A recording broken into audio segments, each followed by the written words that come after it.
दोस्तों, मगही स्टार रोशन रोही को जेल जाने के बाद जितने भी लोग मगही गाने सुनते हैं सब लोग मायूस हो चुके हैं। आखिर मगही गायक रोशन रोही जेल से कब बाहर आएंगे? सब लोगों के मन में सवाल है कि रोशन रोही कब जेल से बाहर आएंगे। क्या उन पे जो धारा लगा है पोस्को एक्ट, क्या वो धारा हट पाएंगे? जो धारा लगा है पोस्को एक्ट, उसमें बेल मिलना भी नामुमकिन हो जाता है। बाकी बात इस सब मुद्दों पर बात करने के लिए शिवनंदन भारती जी है। सबसे पहले सर आपका बहुत बहुत स्वागत। शुक्रिया आपका भी बहुत बहुत। क्या रोशन रोही का बेल हो पाएगा?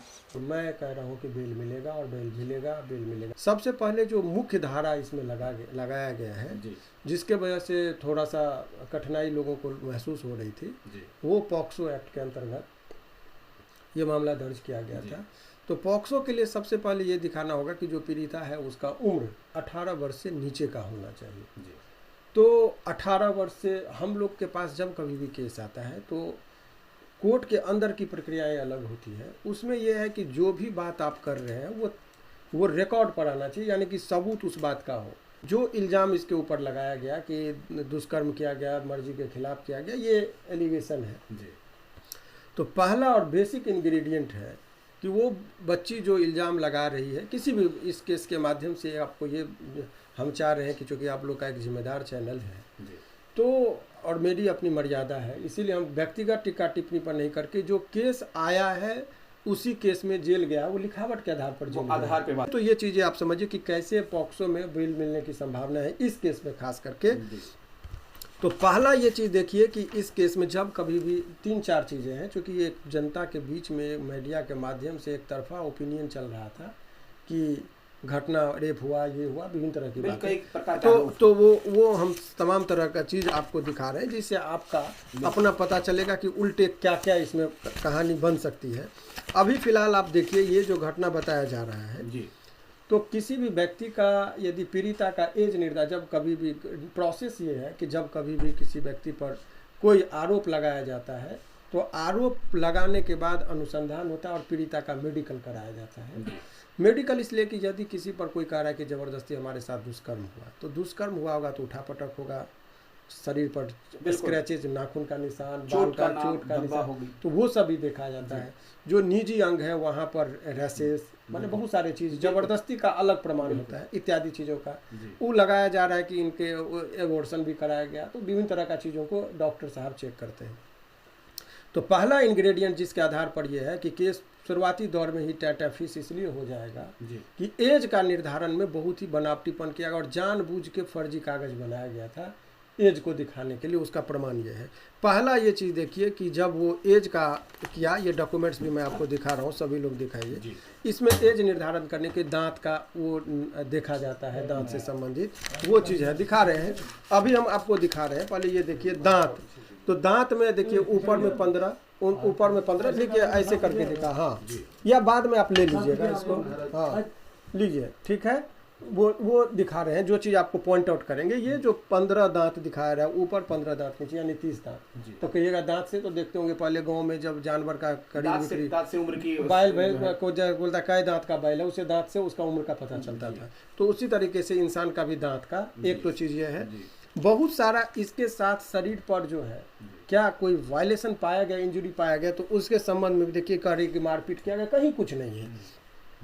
नो, देखिए नो मार्क्स ऑफ वायलेंस और इंजुरी, ये चीज देखिए, मतलब कहीं इंजुरी कोई नहीं, कहीं कुछ नहीं। मारपीट होगा तो कुछ ना कुछ निशान पिशान होगा, जबरदस्ती होगा तो कुछ भी होगा, इस तरह का कहीं कुछ नहीं पाया गया। प्लेस ये जो घटना जो बताया जा रहा है, इंसिडेंट टुक प्लेस ऑन 9/2/2024। अच्छा, 2024 का बताया जा रहा है, 9/2 का। 9/2 का रेप मतलब हुआ है जो घटना, वो अपने बताई है घटना के बारे में कि ये इस तरह का बातें हैं। इसके अलावा एक चीज़ आप देखिए, अब एज के संबंध में एक बहुत ही महत्वपूर्ण, जब हालांकि इसमें जो डॉक्टर साहब ने जो चेक किया के संबंध में बता दीजिए कब पाया गया। हाँ, उस पर भी हम आ जाते हैं, सारा चीज़ का डेट है। ये घटना कब का बताया, 2024 का आपको अभी हमने जिक्र किया। अभी यहाँ पर देखिए ये जो 19 से 20 साल एज का बताया गया, माने कि इसमें डॉक्टर, तो एज का डॉक्टर ने पाया एक आधार पर। देखिए साइंस इतना डेवलप कर गया है। संत विनोबा उच्च विद्यालय पटेल नगर में प्रवेश एवं घोषणा पत्र प्राप्त हुआ, जिसके अवलोकन से यह ज्ञात हुआ कि पीड़िता का स्कूल में नाम जो था, वो नाम जिक्र इसलिए नहीं करेंगे क्योंकि नाम लेना पीड़िता का गलत है, वो गलत नाम का इस्तेमाल है, इसका नाम था ही नहीं। ये तो काफी छोड़िए, उस पर भी आएंगे। Meena Devi so and so अब शास्त्री नगर जिला पटना क्लास केजी में अंकित है। अब आइए जो महत्वपूर्ण पॉइंट है, जन्म तिथि वगैरह अंकित नहीं पाया गया।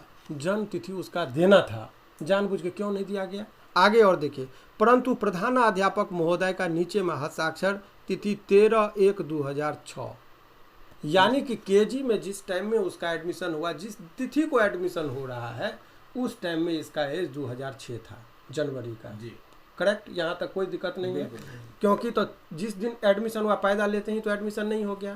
5 साल मिनिमम मानिए केजी में जाने के लिए, तो 5 साल में जब वो एडमिशन लेने जा रही थी उस टाइम उसका 2006 का यानी 2001 का जन्म तिथि है। एक बात तो एक तो चीज़ ये देखिए, दूसरा और महत्वपूर्ण चीज़ आगे देखिए, पीड़िता का उम्र का सत्यापन संबंधित अन्य कोई शैक्षणिक प्रमाण पत्र नहीं, और इसके पास कहीं कोई स्कूल में एडमिशन का प्रमाण पत्र नहीं है। आगे आधार कार्ड के अनुसार पीड़िता का जन्म तिथि 14/5/2007 अंकित है। अब 2007 में पीड़िता का ही बात मानिए कि 2007 का जन्म तिथि ये अंकित की है, क्यों? लड़का को फंसाने के लिए।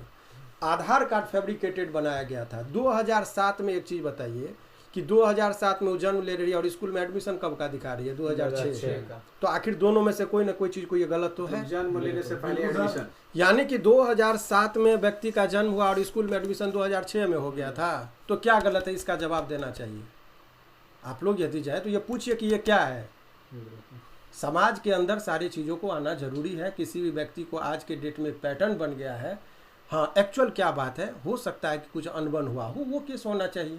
रेप जैसे आरोप को झेलना आज के डेट में जो आदमी झेल रहा और जो आदमी सलाखों के पीछे में बिना कोई दोष के, क्या उसके बारे में सोचना हम लोगों का कर्तव्य नहीं है?